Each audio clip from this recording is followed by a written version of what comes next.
Ministers, ladies and gentlemen, I am pleased to have this opportunity to address this conference on animal welfare, even if I cannot be with you today in person. Last week in Strasbourg, I have received a little bunny plush with a message signed by a 12-year-old girl from Germany asking me to save the rabbits. This image gives a clear idea of the importance that European citizens attach to animal welfare and the expectation that they put on us, politicians, both at national and European level, to address this issue. This is the reason why, since the very beginning of my mandate 18 months ago, I have indicated the work on animal welfare as one of my personal priorities. I am confident in saying that, even if a lot needs still to be done, we have in the last months achieved some serious progress, in particular by pushing forward the implementation of the expired animal welfare strategy. Important studies like the one on the welfare of cats and dogs in commercial practices and the one on consumer information and education have been finalized.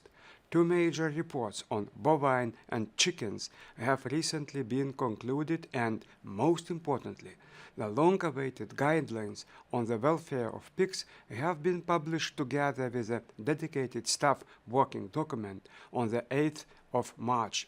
This is part of a larger program on animal welfare according to the plan defined with my services. It aims at concluding early next year all the actions of the strategy and at putting a serious focus on better implementation of the already existing rules. Looking at the future, we are about to publish in the next week the results of a specific Eurobarometer which, on the basis of the preliminary results, seems to confirm that for our fellow citizens, animal welfare is very important. Against this background, the idea of an European Union platform on animal welfare is certainly a very interesting one.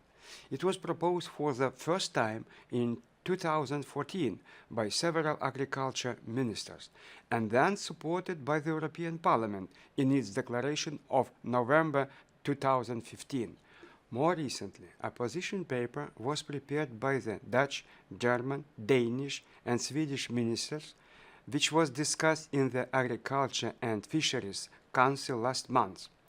During the Council meeting, all member states supported an enhanced stakeholder dialogue on animal welfare as a tool for better enforcement and exchange of good practices.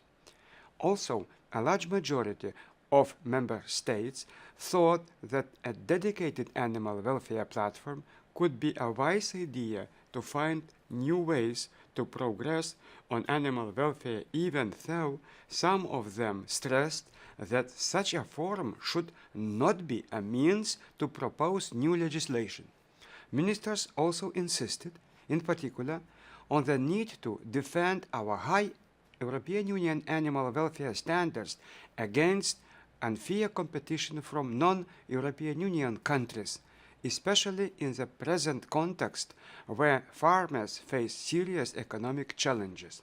In addition, the Commission held on the 23rd and 24th February meetings to discuss an enhanced stakeholder dialogue on animal welfare. The first day gathered together all stakeholders, including member states, while the second day was reserved for member state experts only.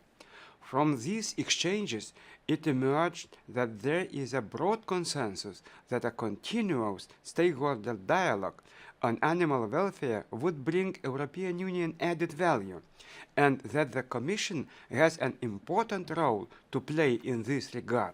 In particular, there is overall support for the Commission to serve as a facilitator between stakeholders, to exchange information on a diverse range of subjects, including enforcement, science, training, and international activities.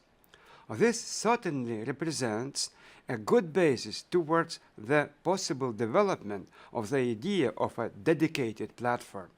Many good ideas were presented by participants. the need for a better integration of animal welfare in other activities was underlined, so that European Union animal welfare initiatives fit with other key European Union objectives, such as the fight against antimicrobial resistance, prevention of rabies, trade and investment policies. Many participants also favored specific expert groups like those established in the past by the Commission on animal transport, on castration, and on horses, for example. Some member states also presented constructive examples of their national initiatives on enforcement experiences, technological innovations, or integration of animal welfare with other sustainability issues, showing that they can bring benefits both for the animals and the producers. These meetings clearly demonstrated that many interesting initiatives are being taken by stakeholders and member states on animal welfare. They also confirm that the Commission is not, by a long way, the sole organization responsible for the quality of animal welfare in the EU. Indeed, one of the guiding principles of the EU animal welfare strategy adopted in 2012 was that everyone is responsible. Everyone includes all food business operators, farmers, transporters, slaughterhouses, retailers, right through to the final consumer, but also the member state authorities and civil society, including animal welfare organizations, scientists, and veterinarians. At this stage, the Commission is still evaluating which options are the most valuable as regards practical ways to address animal welfare issues. To sum up, animal welfare remains an issue of high importance for the Commission and for me personally. We are determined to identify positive and practical ways to further improve animal welfare in partnership with all those with an interest. The proposal for a dedicated European Union platform is certainly an interesting idea, which I am happy to discuss and explore. But I want to be clear. Any form of exchange, discussions, and actions can make a real impact only with a concrete commitment of all involved parties. Thank you.